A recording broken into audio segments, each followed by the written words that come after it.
한 불면증이 한 50에서 60% 정도의 환자들이 불면증을 앓는다고 되어 있어요. 고칠 수 있는 방법들이 좀 있어요. 잠을 자려면.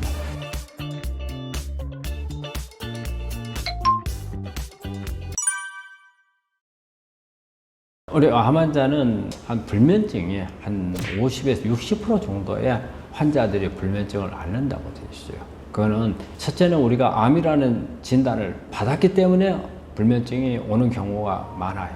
이 암이라는 진단에서 어떤 불안감, 그 다음에 우울증, 공포감, 막 분노 이런 부분들이 다 쌓여가지고서 잠을 못 자게 되는 거죠. 그 스트레스 받아서 그런 경우가 있고, 또 수술이라든지 항암이라든지 여기에 따르는 부작용으로 인해서 통증이 나온다든지, 아니면 하고 나서 뭐 화장실을 뭐 자주 간다든지, 또 대장암 같은 경우는 금방 변 보고 싶은 생각이 막 들어서 잠을 못 잔다든지, 또 근골격계 이렇게 통증이 나오는 경우가 있거든요. 그리고 누워 있으면은 막 온몸이 개이니까 또 이제 이런 부분이라든지, 그래서 이제 이런 부분들을 같이 제거를 해줘야 우리가 이제 잠을 잘 수 있잖아요.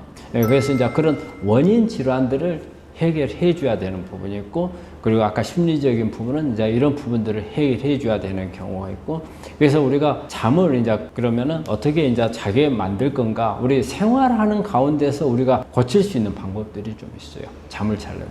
첫째는 잠을 자기 전에 절대 침대에 눕지 말라.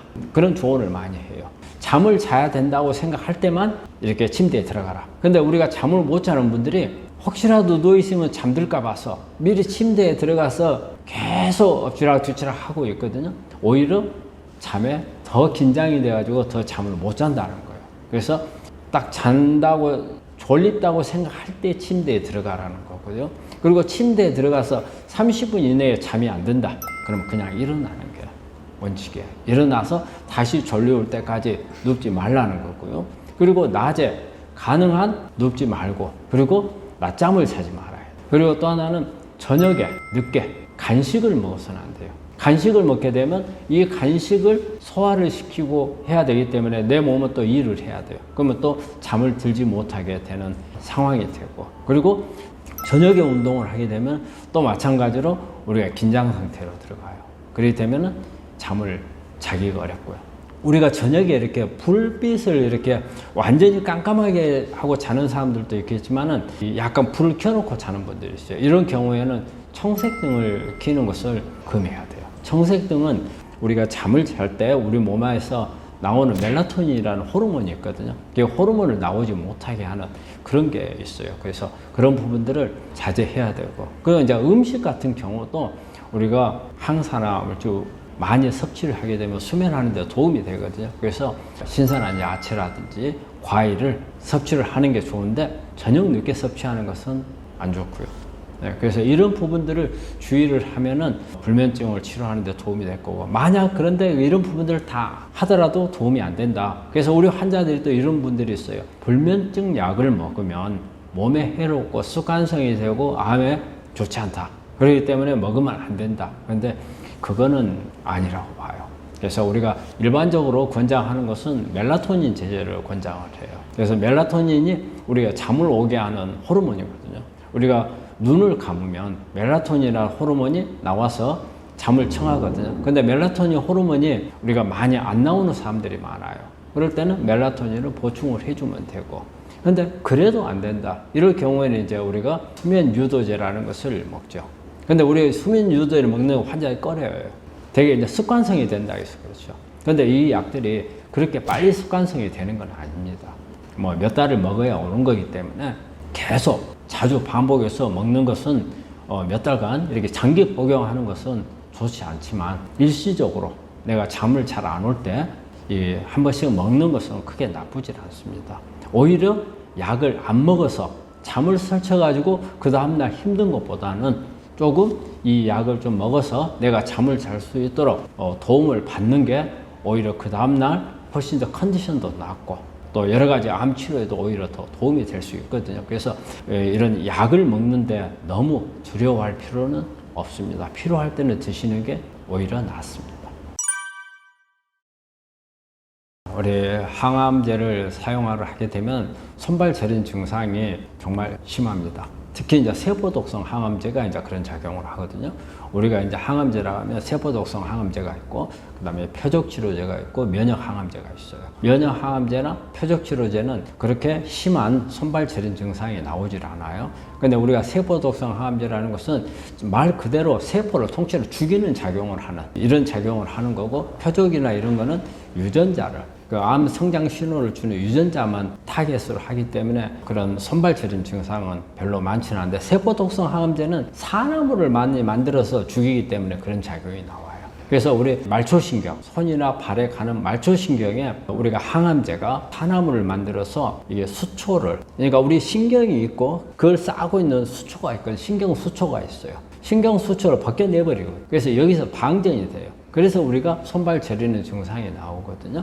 그래서 이게 세포독성 항암제를 사용하게 되면 미리 조금 더 예방을 하는 차원에서 손발 저림에 대한 치료를 같이 겸해주는 게 도움이 돼요. 증상이 나오기 전에. 가장 중요한 거는 이 수초를 벗기지 않게 하는 게 중요합니다.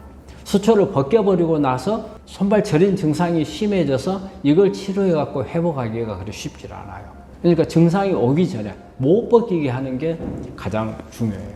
그러면 이런 경우에 쓸 수 있는 것들이 이제 항산화제죠. 그래서 보통 이런 항산화제는 우리가 비타민 C라든지 또 알파리보이산이라든지 이런 이제 항산화제를 쓰는 경우가 있고, 또 이제 우리 비타민 B12가 이런 말초신경염에 도움을 줘요. 그래서 이제 그런 부분도 이제 약으로서 기능식품 보조제로서 이렇게 사용할 수가 있고, 그리고 이제 그 외로서 이제 이렇게 사용할 수 있는 방법들은 따뜻하게 해주는 게 상당히 도움이 돼요. 그래서 따뜻하게 해준다는 것은 혈액순환을 촉진시켜 주는 거죠. 그래서 혈액순환을 시켜서 산화물이 이게 신경을 건드리는 것을 이제 막아주도록 하고, 그 다음에 항산화제가 잘 갈 수 있도록 해주고, 온열치료 따뜻하게 해주는 거. 그래서 따뜻하게 해주는 것은 족욕기라든지 이런 거다. 그리고 항상 어디 밖에 나오면 뜨뜻한 물에 담궈가지고 발을 좀 담궈 놓는다든지 이런 방법들을 쓰는 것도 도움이 되고, 그리고 이제 그 외에 이렇게 이제 방법들은 운동을 많이 하는 게 좋아요. 운동 자체가 혈액순환이거든요. 우리가 그 혈액순환 개선시켜주는 이런, 우리가 약물을 사용할 때도 혈액순환 개선제를 또 같이 사용해 주는 것도 괜찮하거든요. 그 운동이 그런 효과를 내고요. 그리고 또 마찬가지로 이게 그런 손발 저린 것도 약간 심리적인 부분하고 관련이 많아요. 되게 손발 저린 게 낮에는 별로 못 느끼는 사람들이 있어요. 근데 저녁이 되면은 손발 저린 게 심해서 잠을 못 자는 사람들이 많거든요. 그거는 우리가 낮에는 어떤 우리 머릿속에 있는 시선이나 관심이 여러 군데로 분산이 돼요. 그래서 저리고 하는 부분들을 잘 느끼지 않는 경우가 있어요. 그리고 견딜만 해요. 근데 저녁은 모든 게 시선이 이쪽으로, 관심이 이쪽으로 집중이 돼요. 그랬을 때 좀 더 아주 심한 통증으로서 느낀단 말이에요. 그래서 이런 심리적인 부분인데, 여기에 특히 스트레스가 아주 또 역할을 해요. 우리가 스트레스가 많으면 저녁에 잘 때 이 스트레스에 잠을 못 자게 만들고, 잠을 못 자면서 관심이 이 손발 저린 데로 가버리거든요. 그래서 이런 스트레스 해결을 하고, 그리고 이렇게 비타민이라든지 이렇게 항산화제가 많이 들어가게 되면 그 수초를 벗기는 걸 막아주기 때문에 우리가 신선한 과일, 야채, 그리고 미네랄들이 많이 들어있는 이런 음식들을 먹으면은 상당히 도움이